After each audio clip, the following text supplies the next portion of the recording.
Port নিয়ে অনেক কথা অনেকে বলছে। বাংলাদেশের সমস্যা হলো যে আমরা অনেক দূরে দেখতে পারি না, অনেক দূরে দেখতে গেলেই আমাদের সমস্যা হয়। এখন যারা বলছেন এই সমস্ত কথা তাদের একটু বোঝা উচিত যে আন্তর্জাতিক অঙ্গনে যদি আপনাকে যেতে হয় তাহলে আপনাকে আন্তর্জাতিক পর্যায়ে যে সমস্ত এফিসিয়েন্সি আছে সেই সব এফিসিয়েন্সির তাদের কাছে আপনাকে যেতে হবে, যেটা আমরা অনেকখানি গিয়েছি। আপনারা জানেন যে অনেকে আমাকে ওয়ার্ন করেছিল যে এই চেঞ্জ যখন আপনি করবেন, একজন 17-18 বছর যিনি এখানে কাজ করছিলেন তাকে তার রিপ্লেসমেন্ট যখন করবেন তখন এই বন্দর স্থবির হয়ে পড়বে।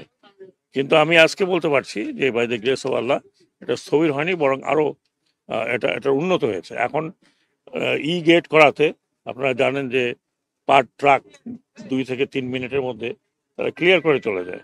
এটা তো একটা বড় ধরনের সাফল্য, শুধু বন্দর কর্তৃপক্ষের জন্য নয়, এটা একটা বড় ধরনের সাফল্য এই বন্দর পরিচালনার জন্য, বড় ধরনের সাফল্য যাতে যারা ব্যবসা করেন, যারা বিজনেস করেন তাদের জন্য। কারণ এখানে অনেকক্ষণ ঘন্টার পর ঘন্টা ট্রাক দাঁড়িয়ে থাকতে আমি দেখেছি, সেখানে এখন 2-3 মিনিটের মধ্যে ট্রাক আসা যাওয়া করতে পারছে।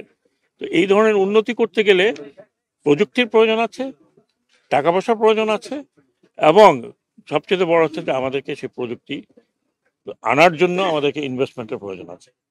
বাংলাদেশে আপনি জানেন যে খুব কম বড় বড় সেক্টরে ইনভেস্টমেন্ট খুবই কম হয়েছে।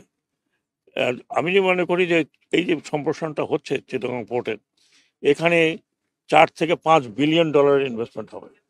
আমার কাছে অনেক অফার আছে, যেমন ধরুন রেলওয়ে ট্র্যাক আলাদা করার জন্য যাতে কন্টেনারগুলো চলে যেতে পারে।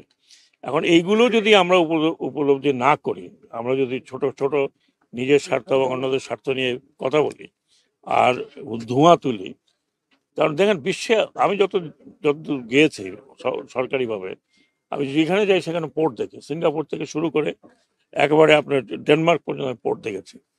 বেশিরভাগ পোর্টই কিন্তু অপারেটর দ্বারা পরিচালিত। তারা তো এবং আমাদের পার্শ্ববর্তী দেশে কয়েকদিন আগে পেপার আসছে যে তারা 5 গুণ আর্ন করতেছে। আপনার নিশ্চয়ই দেখেন বা পড়েছেন। তাহলে আমরা কেন পিছিয়ে থাকবো?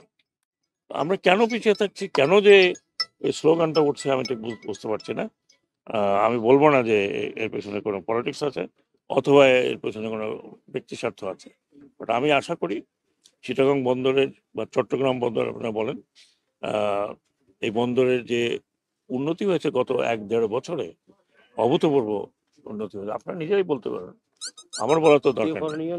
এবং এটা সম্পূর্ণ কৃতিত্ব যায় এই বন্দর কর্তৃপক্ষ এবং এর সাথে যারা জড়িত। আমি আশা করব যে ভবিষ্যতে আপনারা আমাদের সাথে থাকবেন। কিছুদিন পরে তো ইলেকশন হবে, তারপর যখন সরকার আসবে তখন সেই সরকারের সাথে থাকেন, কিন্তু এখন আমাদের সাথে থাকেন।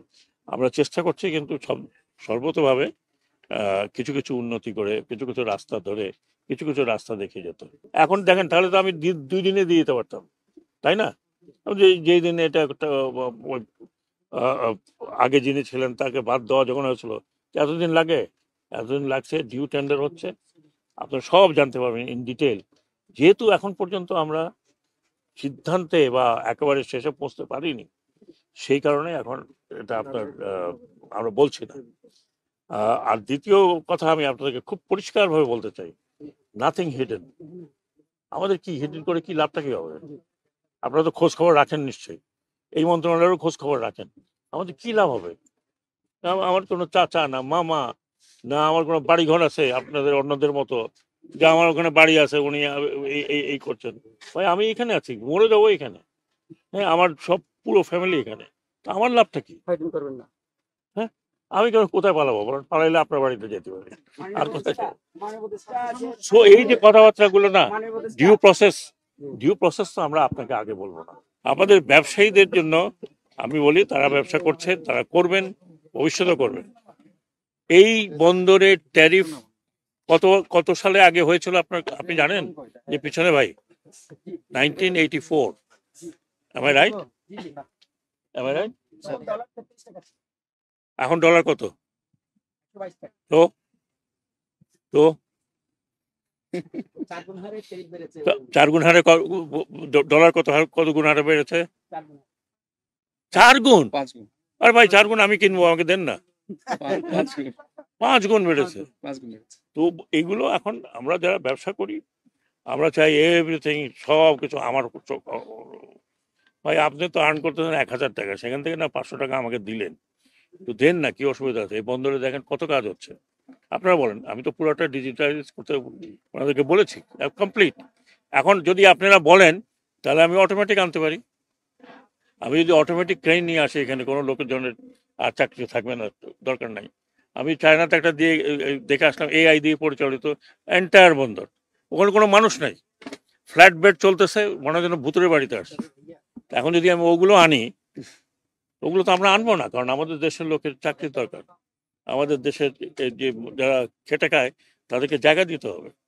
আমি তো কমপ্লিটলি একবারে ম্যান লোকজন ছাড়া বন্দর পরিচালিত হচ্ছে এখন ওয়ার্ল্ড ওয়াইড।